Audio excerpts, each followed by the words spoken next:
मारो, लेकिन हमें आंसू तो बहाना है, हमें उन दुखों को तो सहना है, लेकिन हम उन दुखों में संसार के समानता में नहीं जा सकते, क्योंकि परमेश्वर ने हमें उस समानता से अलग करके अपने लिए चुन लिया है। और इसीलिए परमेश्वर का वचन कहता है, तुमने मुझे नहीं चुना पर मैंने तुम्हें चुना है। हाँ, परमेश्वर के द्वारा हम चुने गए हैं। परमेश्वर के द्वारा यह आवाज आई कि तुमको प्रभु प्यार करता है। यदि तुम किसी मसीह घराने में पैदा हुए हो तो यह परमेश्वर की मर्जी है, और यदि तुमने प्रभु यीशु मसीह को अपने उद्धारकर्ता के रूप में ग्रहण किया है तो यह भी परमेश्वर की मर्जी है। और परमेश्वर ने यह महान इच्छा आपके ऊपर, मेरे ऊपर प्रभावी की है। यह हमारे लिए सौभाग्य की बात है। परमेश्वर अपनी सामर्थ्य के द्वारा, परमेश्वर अपने अनुग्रह के द्वारा निरंतर आपको देख रहा है। ऐसा नहीं है कि आप दुखों की घाटियों से गुजर रहे तो परमेश्वर की दृष्टि आपके ऊपर नहीं है। लेकिन मेरे प्रियो, उन दुखों को सहते हुए हमें संसार के साथ समझौतावादी न बनकर, लेकिन परमेश्वर के कार्यों को निरंतर करते जाना है। और निश्चित मानिए कि आपको प्रभु यीशु मसीह को उद्धारकर्ता ग्रहण करने के बाद बहुत सम्मान नहीं मिलने जा रहा है, बहुत प्रॉस्पेरिटी नहीं मिलने जा रही है। आपके सामने ऐसे आपके अपने लोग होंगे, ऐसे आपके पड़ोस के लोग होंगे, हो सकता है आपके कार्यालय में ऐसे लोग हों, आपके मोहल्ले में ऐसे लोग हों जो आपके मसीही होने के कारण वे आपको हे की दृष्टि से देख रहे हैं, या वे किसी प्रकार से आपके साथ अपना संबंध स्थापित नहीं रखना चाहते हैं। तो आप उनके समान न बनकर अपने आप को परमेश्वर के सामने ले जाकर अपने आंसुओं को बहाकर उस विश्वास में निरंतर कायम बने रहें, क्योंकि जो ही आप प्रभु को ग्रहण करते हैं संसार के साथ आप बगावत कर देते हैं, शैतान के साथ आप बगावत कर देते हैं, और शैतान आपके पीछे पड़ जाता है। वह आपको अपमान के द्वारा गिराता है ताकि आप उस सम्मान को लाने के लिए और सम्मान को प्राप्त करने के लिए क्रोधित हो जाए। आपका रक्त संचार बढ़ जाता है, आपके अंदर बड़ी तमाम प्रकार की एंजाइटी काम करने लगती है, क्योंकि आप संसार के अंदर का सम्मान छीनने के लिए प्रयत्नशील हो गए, लेकिन आप स्वर्ग के सम्मान को पाना नहीं चाहते। और इसीलिए संत पौलुस अपने वचन के अनुसार कहते हैं कि अभागे हैं वे मनुष्य जो इस जीवन में अपेक्षा रखते हैं, क्योंकि हम जो आंसुओं की बुवाई कर रहे हैं वो इस जीवन के लिए नहीं, लेकिन स्वर्ग के जीवन के लिए कर रहे हैं, स्वर्ग की संपदा को प्राप्त करने के लिए कर रहे हैं, उस महान इच्छा को पूरा करने के लिए कर रहे हैं जो प्रभु यीशु मसीह की ओर से प्रकट हुई, जिसके तहत परमेश्वर का वचन हमें बताता है कि जाओ जगत के छोर तक सुसमाचार का प्रचार करो। और ये परमेश्वर हमसे कहता है, और ये परमेश्वर सिर्फ एक पास्टर से या एक बिशप से या एक लीडर से नहीं कहता, एक प्रचारक अकेले से नहीं कहता, लेकिन हर उस व्यक्ति से कहता है जो ये कहता है मैं मसीह हूं, मैं क्रिश्चियन हूं। हर उस व्यक्ति के लिए this is the great commandment, ये महाआदेश है कि जाओ जगत के छोर तक सुसमाचार का प्रचार करो। और सुसमाचार का प्रचार करने के लिए आपको अपने जीवन को मसीहत के साथ व्यक्त करना होगा, प्रेम के अनुसार व्यक्त करना होगा।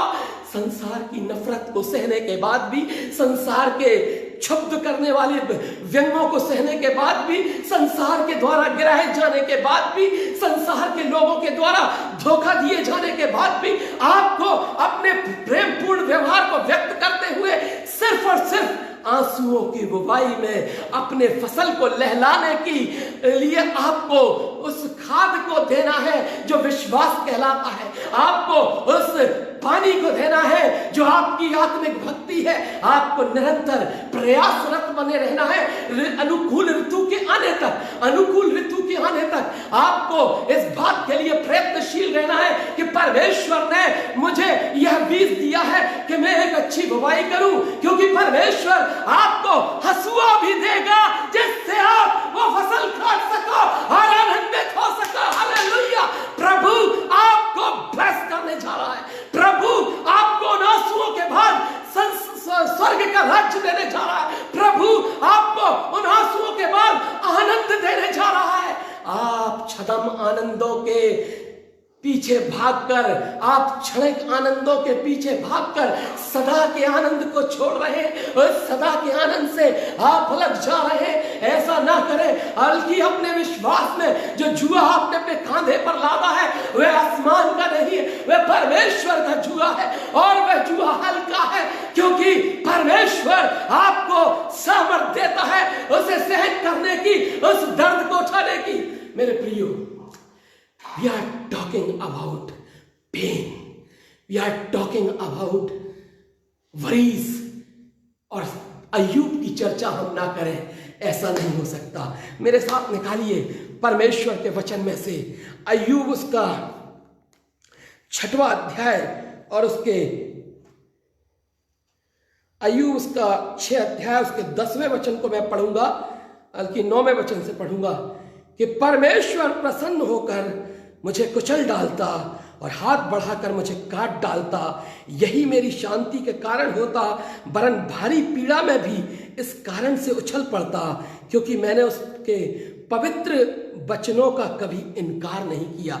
और वह कह रहा है कि चाहे जितनी कठिन परिस्थितियां क्यों ना हो, चाहे जितनी विषम परिस्थितियां क्यों ना हो, फिर भी मैं परमेश्वर के वचन का इनकार नहीं कर सकता। मेरे प्रियो, क्या आज हमारे अंदर यह मादा है कि आज हम इस बात पर बात कर सकते हैं, अय्यूब के दुख पर हम दृष्टि करते हैं, और ये वे दुख है, ये वो तकलीफ है अय्यूब ने अपनी फसल आंसुओं के साथ बोई थी। और आगे हम उसको देखते हैं कि किस प्रकार परमेश्वर ने अपनी बड़ी आशीष के द्वारा उसको आशीषित किया और उसको सब दूने भाग से लौटा दिया। Because God wants to dual portion of the Spirit। परमेश्वर अपनी आत्मा का दूना भाग तुम्हें देना चाहता है, तुम पर वो अपनी ब्लेसिंग लाना चाहता है और अपनी आशीषों के द्वारा तुम्हारे जीवन को संलग्न करके अपने साथ जल्दबद्ध करना चाहता है, क्योंकि परमेश्वर तुमसे प्रेम करता है। यही कारण था ना, यदि परमेश्वर चाहता तो तुम्हारे पाप के लिए, मेरे पाप के लिए, समस्त मानव जाति के पाप के लिए उसे नष्ट कर सकता था, लेकिन परमेश्वर ने ऐसा नहीं किया। तब परमेश्वर ने क्या किया? यूहन्ना रचित सुसमाचार उसके 3 अध्याय के 16वें वचन के अंदर हम उस अनोखे प्रेम को देखते हैं, जहां कलाम कहता है, परमेश्वर का वचन जहां कहता है, परमेश्वर ने जगत से ऐसा प्रेम किया कि अपना इकलौता पुत्र दे दिया, ताकि जो कोई उस पर विश्वास करे वो नाश ना हो परंतु अनंत जीवन पाए। क्योंकि परमेश्वर तुम्हें नष्ट करना नहीं चाहता, परमेश्वर मुझे नष्ट करना नहीं चाहता। और यही कारण था कि उसने मेरे उस पूर्व के जीवन पर दृष्टि की, उसने मेरे उस पूर्व के जीवन पर दया की और दया दृष्टि करके मुझे एक गैर मसीह परिवार से निकालकर अपने आलिंगन प्रदान किया। क्योंकि परमेश्वर ने अपने इकलौते पुत्र को मुझ राहुल गोस्वामी के लिए जमीन पर भेजा था। परमेश्वर ने अपने इकलौते पुत्र को मेरे गुनाहों के लिए बलिदान होने के लिए भेजा था। इसलिए वह मुझे नाश नहीं करना चाहता था, लेकिन वो मुझे माफ करना चाहता था।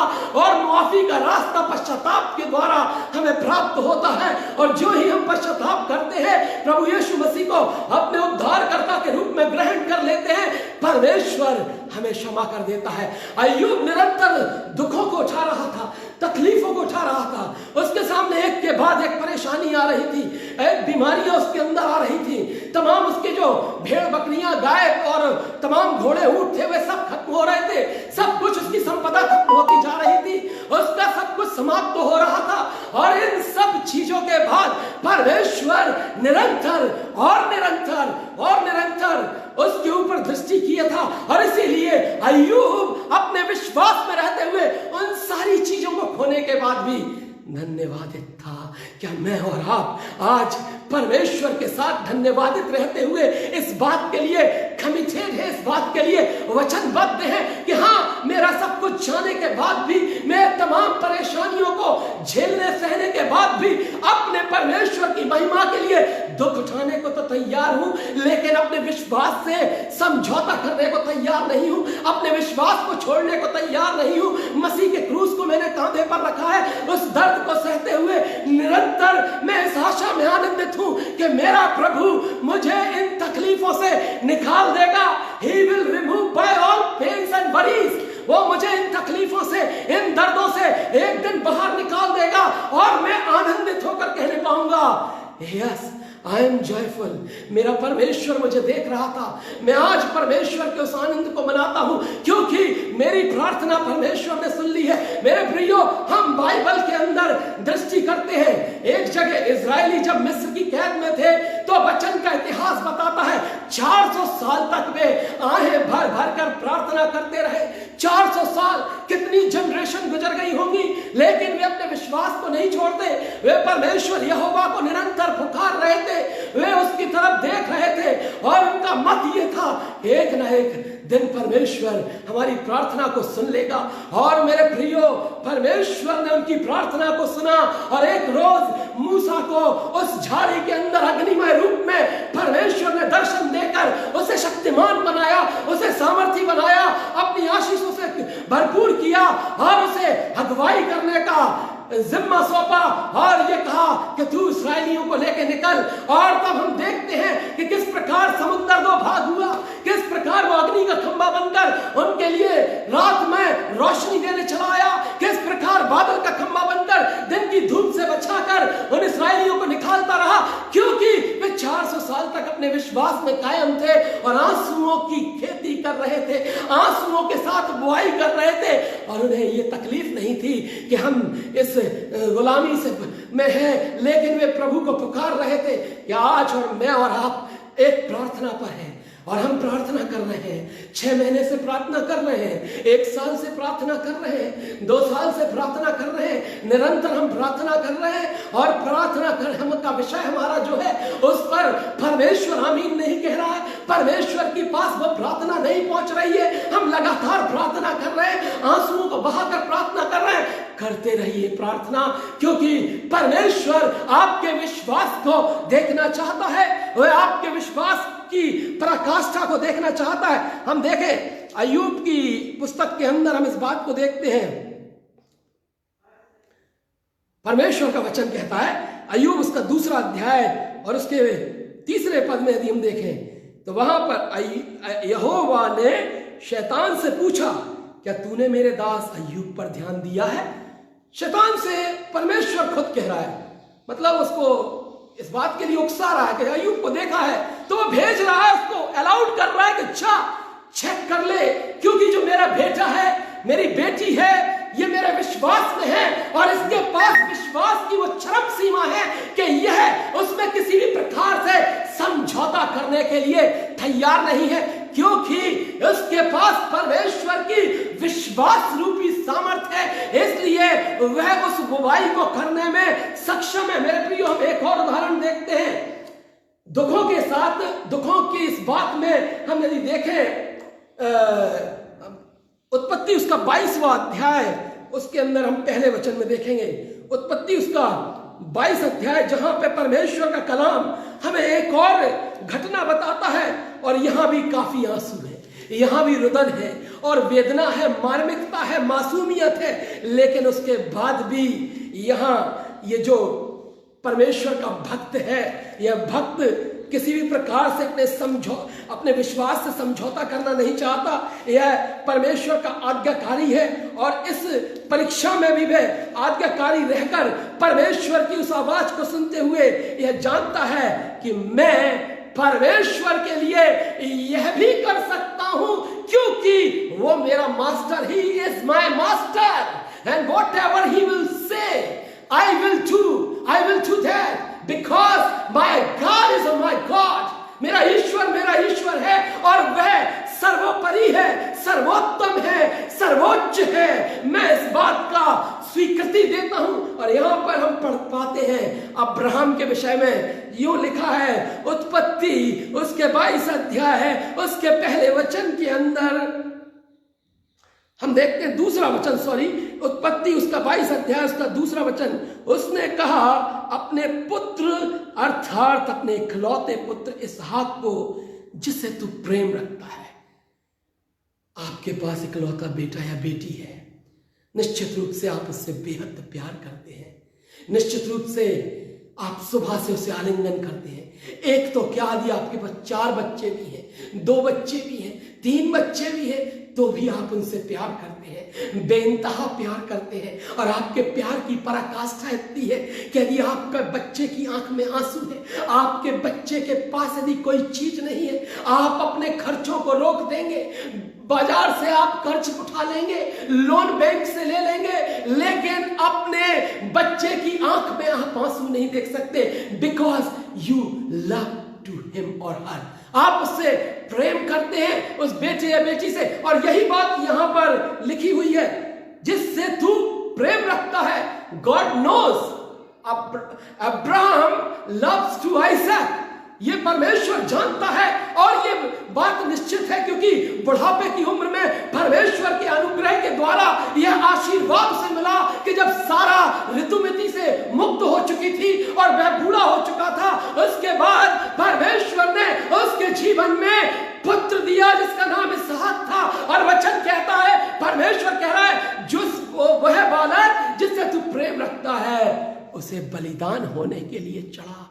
यहां से आंसुओं की शुरुआत हो चुकी होगी, यहां से रुदन आरंभ हो चुका होगा, क्योंकि परमेश्वर सुप्रीम पावर है। परमेश्वर का अब्राहम आज्ञाकारी पुत्र है, परमेश्वर का अब्राहम आज्ञाओं से भरा हुआ है, परमेश्वर के प्रति उसके पास बहुत आदर है, वह परमेश्वर की आज्ञा को सर्वोपरि मानता है। मुझे और आपको भी ऐसे ही मानना चाहिए। और आज परमेश्वर की ओर से कह दिया गया कि अब्राहम इसहाक का मुझे बलिदान चाहिए, और वह दिन जब आने को होगा तो उसकी रुदन, उसकी वेदना बढ़ती जा रही होगी। उसको लग रहा होगा, जब भी वो अपने बच्चे के सामने जाता होगा, वह सोचता होगा, अब ये बच्चा मुझे दोबारा नहीं मिलेगा, क्योंकि मैं इसे बलिदान कर दूंगा। उस समय उसके दुखों की जो चरम सीमा होगी, उसका अनुमान लगाना असंभव है, उस बात को बयान करना असंभव है, उसको शब्दों में श्रृंखलाबद्ध होकर पिरोना असंभव है। ये सारी बातें असंभव है, क्योंकि हम सभी अपने बच्चों से जो प्रेम करते हैं, जो लगाव रखते हैं, उस प्रेम की परिभाषा हमें बेहतर मालूम है। इसलिए हम सोच सकते हैं कि अब्राहम के अंदर कितना प्रेम होगा अपने इकलौते उस पुत्र के लिए जो उसको बुढ़ापे की उम्र में मिला था, और इसके बाद उसके पास कोई वैज्ञानिक तथ्य के आधार पर अपेक्षा नहीं थी, कोई आशा नहीं थी, लेकिन फिर भी वह यह बात सोचता होगा कि जिस परमेश्वर ने मुझे बुढ़ापे की उम्र में भेजा दिया है, तो मैं उसे वापस करने जा रहा हूं। वो परमेश्वर ने दिया था, एक परमेश्वर के द्वारा दी गई भेंट थी, उपहार था, वरदान था, और परमेश्वर उसे मांग रहा है। परमेश्वर आज आपसे आपका इकलौता पुत्र मांग रहा है कि ये पढ़ने में बहुत अच्छा है, बहुत इंटेलिजेंट है, ये MBA कर रहा है, ये BBA कर रहा है, ये MTech कर रहा है, इसने BTech बहुत अच्छे परसेंटेज के साथ निकाला है, ये फलाना यूनिवर्सिटी का टॉपर है। लेकिन परमेश्वर कह रहा कि इस बच्चे को मुझे चाहिए कि इस बात के लिए तू पास्टर बनाने भेज दे, तू इस बच्चे को सेवा में भेज दे। लेकिन हम कह रहे हैं नहीं, बच्चा बहुत पढ़ा लिखा है, बच्चे के साथ हमारी काफी उम्मीदें जुड़ी हुई हैं, बच्चे के अंदर काफी टैलेंट है। यहां पर भी अब्राहम से ये बच्चा जो उसका इकलौता बेटा है, ये परमेश्वर मांग रहा है, और वो तैयार है सहर्ष इस बात के लिए, क्योंकि वो परमेश्वर की आज्ञा को उस प्रेम से भी बढ़कर मानता है। क्या मेरे और आपके अंदर यह भाव है कि हम उस महान परमेश्वर की आज्ञा को अपने उन तमाम सांसारिक प्रेम से, जो संसार के रिश्तों के आधार पर, सांसारिक संसाधनों के आधार पर, सांसारिक वस्तुओं के आधार पर, सांसारिक खजाने के आधार पर है, क्या उससे बढ़कर हम परमेश्वर को प्रेम कर सकते हैं? और मेरे प्रियो, इससे भी ज्यादा मार्मिक दृश्य जब दिखाई देता है, जब अब्राहम इसहाक को मोरिया पहाड़ पर बलिदान करने के लिए ले जाने के लिए तैयार है, और जो गधे के ऊपर लकड़ियां रखता है, तब वह पूछता है, पिताजी मेमना तो लिया ही नहीं, मेमना तो रखा ही नहीं, बलिदान क्या करेंगे? कितनी बड़ी वेदनामय बात है, इकलौता बच्चा। अरे मन में पिता कह रहा होगा, तेरा ही तो मुझे बलिदान करना है, आज छुरी तेरे ही गले पर मुझे चलानी है, क्योंकि यहोवा परमेश्वर की ओर से यह आदेश हुआ है, उसने बलिदान तो तेरा ही मांगा है। यह मन में सोच रहा होगा। और जो बच्चे को खराश ना आने दे, जो मखमल की तरह को अपनी गोद में लेकर उस बच्चे को खिलाता था, आज उसकी गर्दन पर उसे निर्ममता के साथ का प्लान कर रहा है और वह रास्ते भर जा रहा होगा, उसकी आंखों में आंसू दिखाई नहीं दे रहे, लेकिन उसका हृदय किस गति से रो रहा होगा, उसके हृदय से जो आंसू छलक रहे होंगे, उनकी गतिमानता कितनी होगी और कितना रुदन, कितना दर्द उसके मानसिकता पर कितना गंभीर असर पड़ चुका होगा। लेकिन फिर भी वो परमेश्वर को सर्वोपरि स्थान देता है, सर्वोच्च स्थान देता है और वह उस बच्चे को ले जा रहा है, इसहाक को बलिदान करने के लिए ले जा रहा है। लेकिन वहां पर तस्वीर बदलती है, क्योंकि वह विश्वास की पराकाष्ठा पर पहुंच गया, विश्वास की चरम सीमा पर पहुंच गया और उस चरम सीमा पर जाकर वह यह नहीं सोचता कि ठीक है मैं आज से नास्तिक बन जाता हूं, परमेश्वर ने मेरा बेटा मुझसे मांग लिया और मेरे पास है क्या, मेरे बेटे के अलावा मेरी कौन सी दुनिया है, अब मैं नास्तिक बन जाता हूं, मैं नहीं करूंगा। नहीं, आंसुओं के साथ बोता है ये आंसुओं की बुवाई करता है और परमेश्वर उसे आनंद के साथ लवने के लिए सारी जातियों का मूल पिता के रूप में सम्मानित कर देता है कि तू सारे अधिकार सारे वंशों पर तेरा होगा, सारी जातियों का तू मूल पिता बन जाएगा, क्योंकि तूने संसार के सर्वश्रेष्ठ प्रेम से भी बढ़कर मुझे प्रेम दिया, मेरी आज्ञा को तूने सर्वोपरि माना, इसलिए now you are blessed, you are blessed, you are blessed, you will be blessed when you will be sacrificed to your worldly love, worldly things। आप सांसारिक वस्तुओं का, सांसारिक प्रेम का जब सैक्रिफाइस करेंगे, त्याग करेंगे, बलिदान करेंगे, you will be blessed highly। ऊंचाई के साथ तुम्हें परमेश्वर ब्लेस कर देगा, आशीषित कर देगा और तुम्हें मसा देगा, अभिषेक देगा, क्योंकि परमेश्वर ने तुमसे अनोखा प्रेम किया अपने इकलौते पुत्र को भेजकर। हालेलुया।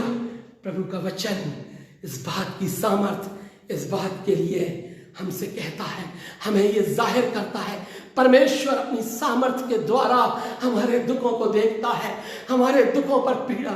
इन कोविड-19 के दिनों में हम देख रहे हैं हमारे पास तमाम प्रकार के रिसोर्स बंद हो गए, बहुत सारी ऐसी परेशानियां सामने हैं, लेकिन we will not turn from our faith. हम अपने विश्वास से फिर नहीं सकते, हम अपने विश्वास को छोड़ नहीं सकते, हम अपने विश्वास से समझौता नहीं कर सकते।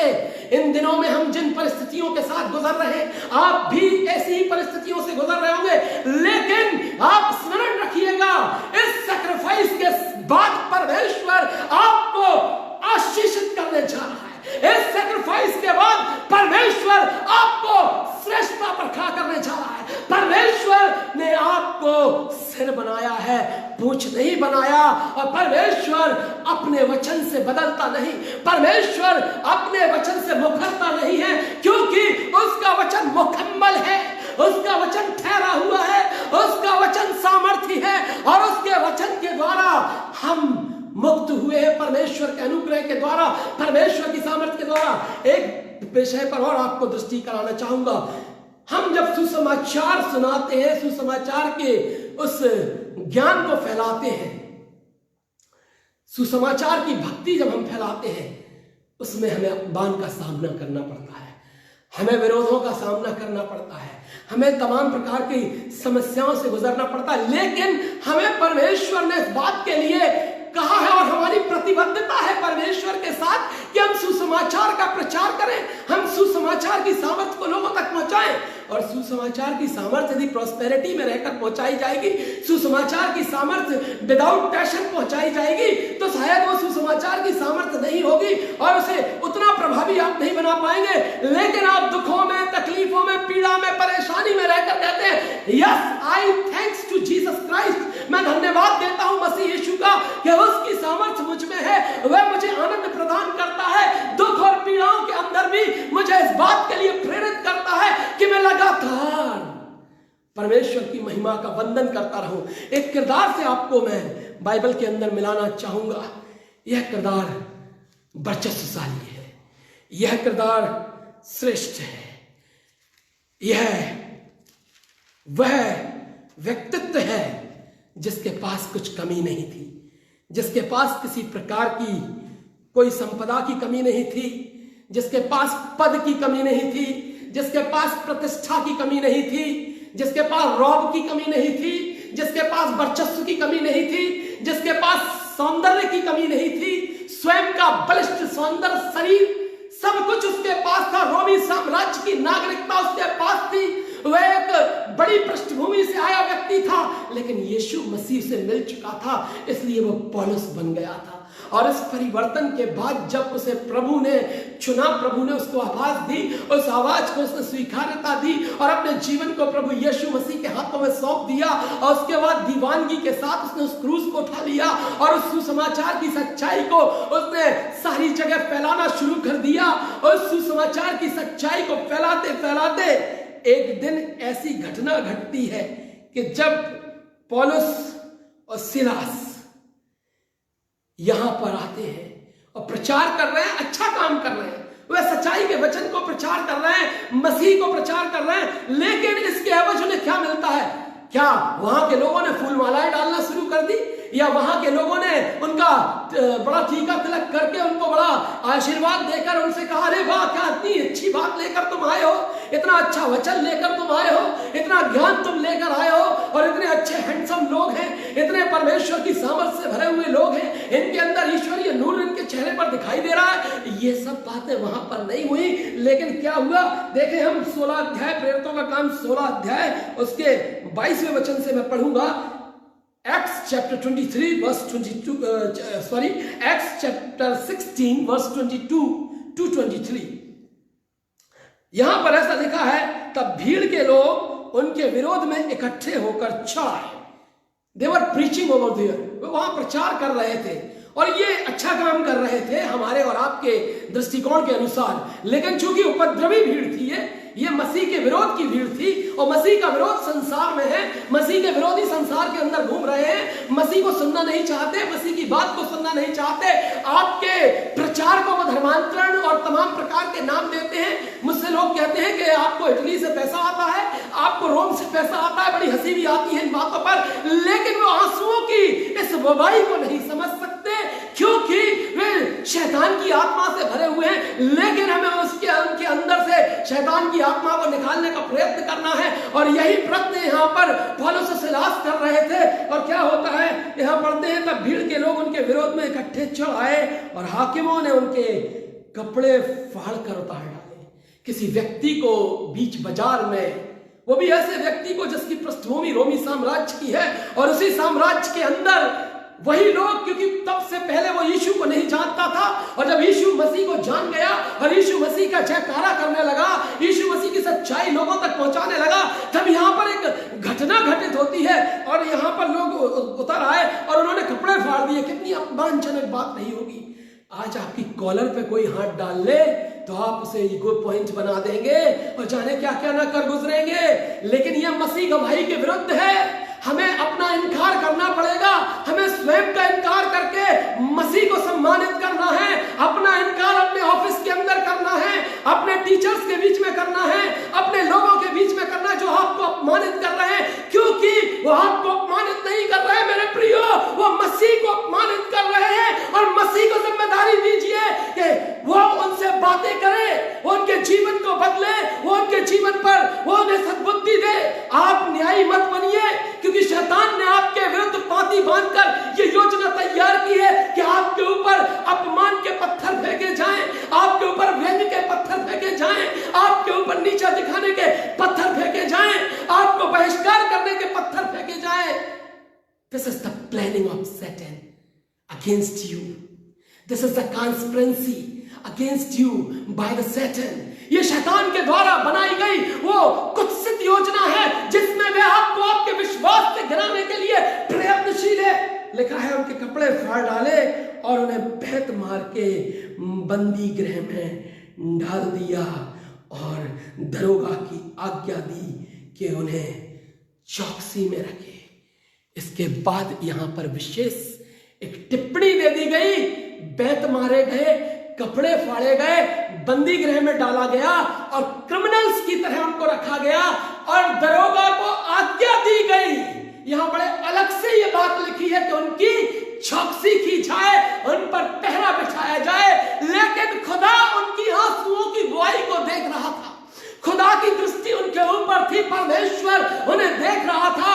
परमेश्वर की नजर उन अपने भक्तों पर थी जो आंसुओं के साथ सुसमाचार के बीज को बो रहे थे, अपने ऊपर बेंत खाकर, अपना अपमान करवाकर, अपने आप को बहिष्कृत महसूस कर रहे थे। आई एम बॉर्न इन ब्राह्मण फैमिली सर, काफी सम्मान हमें पैदाइशी मिला, काफी उपाधियां हमें पैदाइशी मिली, लेकिन आज हम उन्हीं के बीच में बहिष्कृत है, उसी समाज के अंदर उन्हीं लोगों के बीच में मेरा बाइकॉट है, because I am preaching to Christ with my pains, with my worries.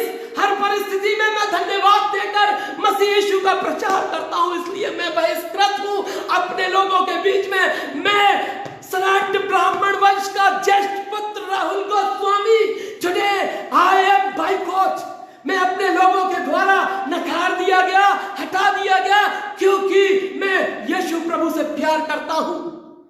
This is my mistake. और यही पौलुस कर रहा था, और उसके ऊपर वे आंसुओं की बुवाई करके, बेत खाकर, अपमान खाकर जेल खाने में बंद कर दिया गया।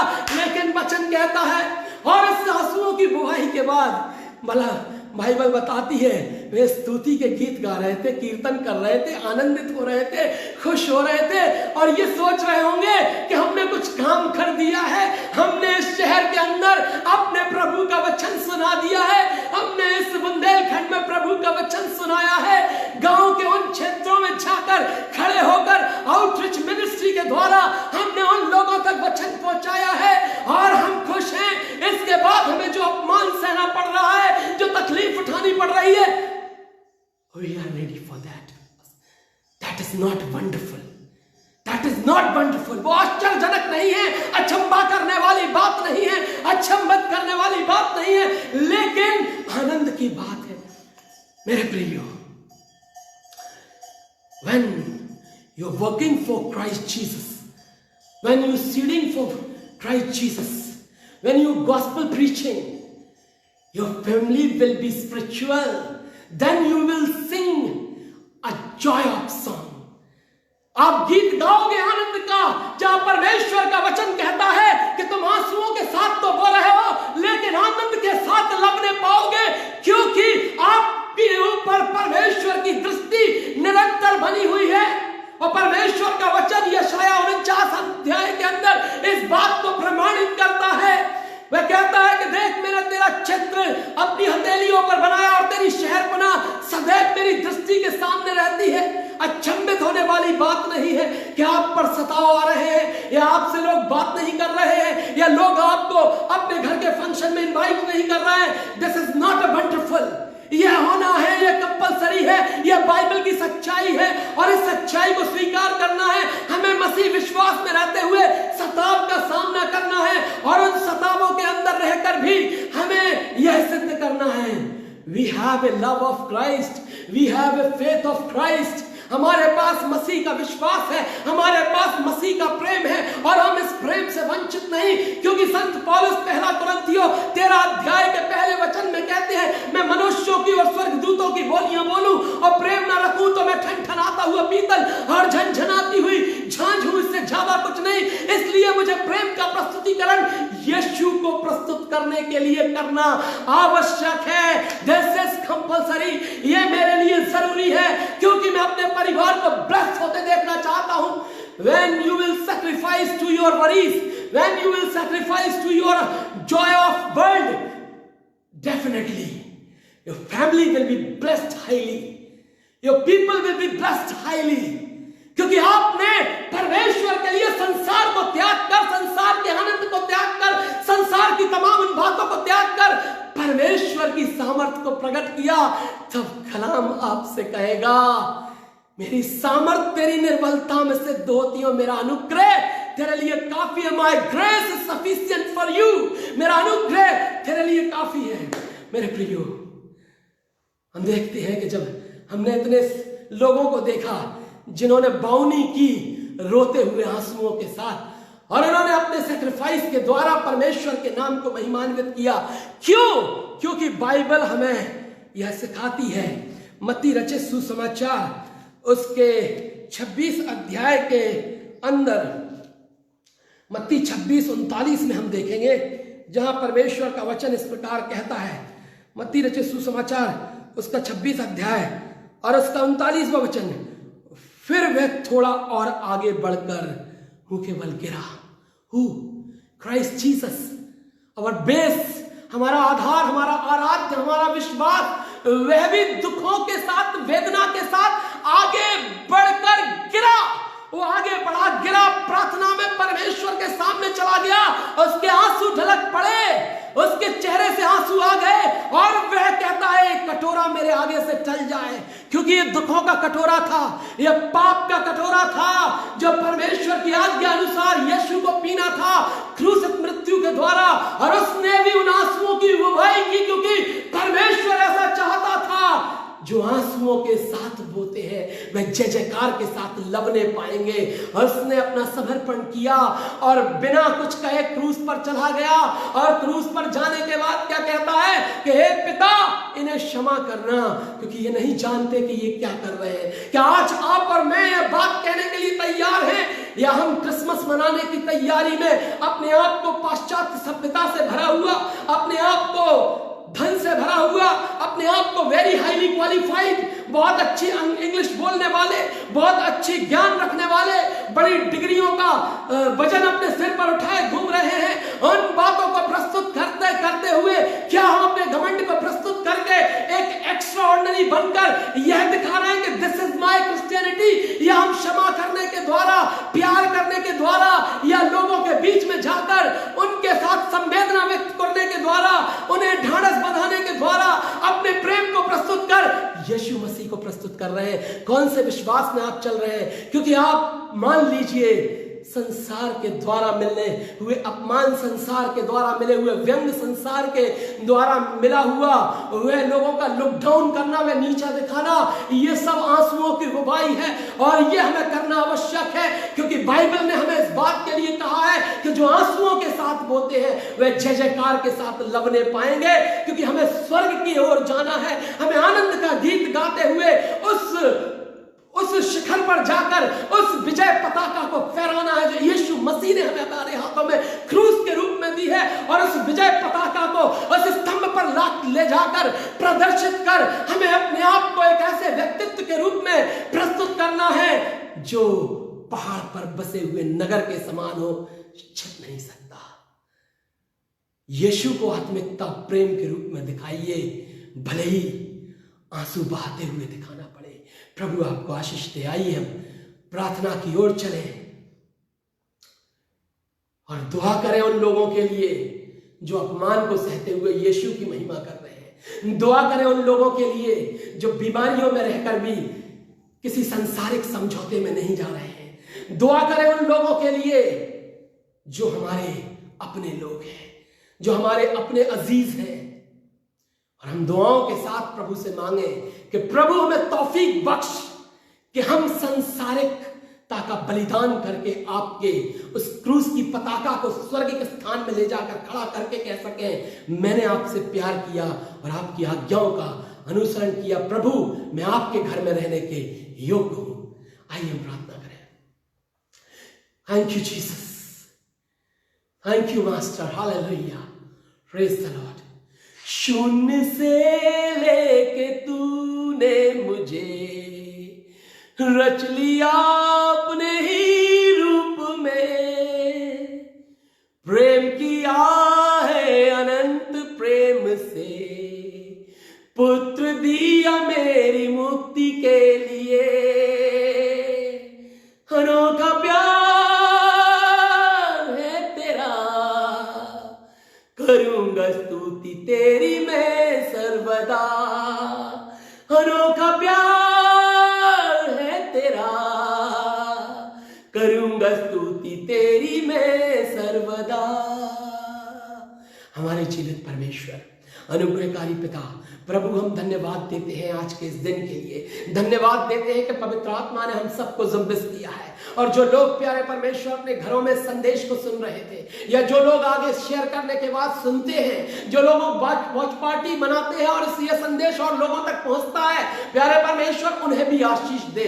इस वचन के द्वारा उन्हें छुटकारा प्रदान कर और उनके ऊपर अपनी आशीष का हाथ रख प्यारे परमेश्वर, अपनी बड़ी सामर्थ्य के द्वारा, अपने बड़े अनुग्रह के द्वारा प्यारे परमेश्वर उनके उन जुओं को तोड़ दे जो बीमारी के हैं, दर्द के हैं, तकलीफों के हैं। प्रभु हम प्रार्थना करते हैं अपने अनेक अजीजों के लिए प्यारे परमेश्वर, हम दुआ करते हैं इस समय अपनी बहन सल्ला दीदी के लिए। और प्रभु उनके पैरों में जो दर्द है यीशु मसीह नासरी के नाम से दूर हो जाए। हम प्रार्थना करते हैं उन लोगों के लिए जो किसी प्रकार की ऐसी प्रॉब्लम में है और जो शेयर नहीं की जा सकती, ओ प्यारे परमेश्वर उन प्रॉब्लम्स को समाप्त कर प्यारे परमेश्वर, अपना अनुग्रह प्रकट कर प्रभु और न्याय कर प्यारे परमेश्वर, और उनके बैरियों को प्यारे प्रभु सद्बुद्धि दे ताकि वे पश्चाताप करें, वे भी आपकी राहों को देखने पाए। है मेरे खुदा, है हमारे परमेश्वर, है हमारे अनुग्रहकारी प्रभु, हम प्रार्थना करते हैं इस समय उन तमाम लोगों के लिए जो ऑनलाइन वर्शिप में हमारे साथ जुड़े हुए हैं। इनमें से एक एक को अपनी ब्लेसिंग से फलवंत कर और प्यारे परमेश्वर अपनी मसला का हाथ रख प्यारे खुदा। और प्रभु हम प्रार्थना करते हैं कि आज ये वचन प्यारे परमेश्वर जिन हृदयों तक पहुंचा है, जिन जिन लोगों ने इस वचन के द्वारा आशीष पाई है, ओ प्रभु ये आशीष प्रभु जी अनुग्रह के साथ बहुत सारे लोगों तक पहुंचने पाए और वे भी प्यारे परमेश्वर उस मसीह के वचन के द्वारा आशीष को प्राप्त कर सके। और प्रभु जैसे कि यीशु प्रभु ने क्रूस पर जाकर कहा कि हे पिता इन्हें क्षमा कर, क्योंकि ये नहीं जानते कि ये क्या कर रहे हैं। उन्हें भी प्यारे परमेश्वर उन सभी को प्रभु आप क्षमा करें जो आपको नहीं जानते और अनजाने में आपके विरुद्ध पाप करते हैं। उन्हें प्रभु जी अपने आप को जानने के लिए और प्रभु उनको मन दे के प्रभु आपके निकट आ सके। और प्रभु हमें मन दे के हम क्रिसमस मनाने से पहले अपने आप अपने हृदय की चरणी पर यीशु को, यीशु के जन्म को प्रस्तुत कर सके कि यीशु मेरे हृदय में जन्मा है, यीशु मुझ में जन्मा है। और प्रभु हम जानते हैं जबकि आपका जन्मोत्सव निकट है प्रभु, हम आपके उत्सव को बहुत ऊंचाई से मनाते थे। एक बड़ा महोत्सव इस स्कूल में, इस चर्च में होता था, लेकिन इस साल प्यारे प्रभु हमें नहीं पता कि ये उत्सव होगा कि नहीं होगा, लेकिन हमारा मन उत्सव से भरा हुआ इसलिए है क्योंकि प्रभु आप हम में, हम इसलिए आनंदित हैं। और आपका कलाम हमसे कहता है rejoice in the Lord always, and again I से रिजॉइस। प्रभु में सदा आनंदित रहो। मैं फिर कहता हूं आनंदित रहो। हाँ प्यारे परमेश्वर यीशु प्रभु, हम आपकी सामर्थ को मांगते हैं और आपका आशीर्वाद अपने जीवन पर मांगते हैं। प्रभु यह ख्रीष्ट जन्मोत्सव प्यारे परमेश्वर ये आपका जन्मोत्सव है। और प्यारे परमेश्वर यदि आप चाहते हैं तो यहां पर वैसे ही लंगर होने पाए, वैसे ही कार्य होने पाए जो आपके जन्मोत्सव पर पिछले 18 साल से बुंदेलखंड इवेंजेलिकल मिशन के द्वारा पूरे किए जा रहे हैं। प्रभु हम आपके हाथों में रखते हैं, आपके सामने रखते हैं। हम जानते हैं कि प्रभु हमारे कपड़ों का, हमारे खाने का, हर चीज का इंतजाम हम आपके सामने रखते हैं प्रभु। और आपसे मांगते मेरे खुदा, हम इंसान के सामने नहीं पर आपके सन्मुख आते हैं और आंसुओं के साथ बोते हुए जय जयकार के साथ लबने की आशा रखते हैं। प्रभु धन्यवाद देते हैं आज के इस दिन के लिए, इस मुबारक संदेश के लिए जिसने मुझसे भी बातें की प्यारे परमेश्वर, औरों से भी बातें की। हमें संदेश के द्वारा सारी महिमा प्रभु आपको देते हैं और आपके आशीर्वाद की अपेक्षा करते हैं, आपका अनुग्रह मांगते हैं प्यारे खुदा। और प्रभु प्रार्थना करते हैं कि आप आशीष दें, अनुग्रह करें प्यारे परमेश्वर। हम प्रार्थना करते हैं सिस्टर राहेल के लिए जिनका पूरा परिवार कोरोना पॉजिटिव है। प्रभु आप उन्हें छुए और शिफा दे प्यारे परमेश्वर। उनके पूरे परिवार पर आपकी ब्लेसिंग मांग लेते हैं प्रभु। उन तमाम पासवानों के लिए प्रार्थना करते हैं जो इंडिपेंडेंट हैं या किन्हीं संस्थाओं के साथ जुड़े हैं, जिनके पास कोविड-19 के चलते तनख्वाहें नहीं पहुंची हैं, जिनके पास कोई फाइनेंस रिसोर्स नहीं है। और प्रभु आप उन हर एक को ब्लेस करें और उनके क्रिसमस पिछले वर्षों से भी अच्छे होने पाए प्यारे परमेश्वर। क्योंकि प्रभु आप जब स्वयं को प्रकट करते हैं तो मस्सा और मरीबा की चट्टानों से पानी निकलता है। धन्यवाद और धन्यवाद के साथ सारी आशीषों को प्रभु आपकी ओर से ग्रहण करते और लोगों के लिए ब्लेस करते हुए ये प्रार्थना उद्धारकर्ता यीशु मसीह नासरी के नाम से मांगते हैं। सुन दया से ग्रहण कर, आमीन। अब हमारे प्रभु यीशु मसीह का अनुग्रह, परमेश्वर पिता का प्रेम, पवित्र आत्मा की संगति और सहभागिता आप तमाम विश्वासियों के साथ अब से लेकर इसके द्वितीय आगमन तक आपके जीवनों में सुरक्षित रहे और उसके मुख का प्रकाश आप सभी पर चमकता रहे। आमीन, आमीन, आमीन। God bless you my all friends. प्रभु आपको बहुत ऐसे आशीष दे। आप सब लोग हमारे साथ संदेश में रहे। आपने गंभीरता पूर्वक परमेश्वर के वचन के जल का रसवादन किया, परमेश्वर के वचन को आपने स्वीकार किया और मैं प्रार्थना करता हूं, विश्वास करता हूं कि यह वचन सिर्फ सुनने तक सीमित नहीं रहेगा, लेकिन यह आपके जीवन में लागू हो ताकि और लोग आपके जीवन में मसीह को देख सकें और आशीषित हो सकें। Please like my page pastor Rahul Goswami on Facebook and subscribe my YouTube channel सदा का आनंद। So definitely you will bless by word of God always. हमारी ऑनलाइन संगति में आप निरंतर बने रहें। परमेश्वर आपको आशीष दे और ये समय, ये क्रिसमस सीजन आपके लिए मुबारक होने पाए। Thank you. God bless you all.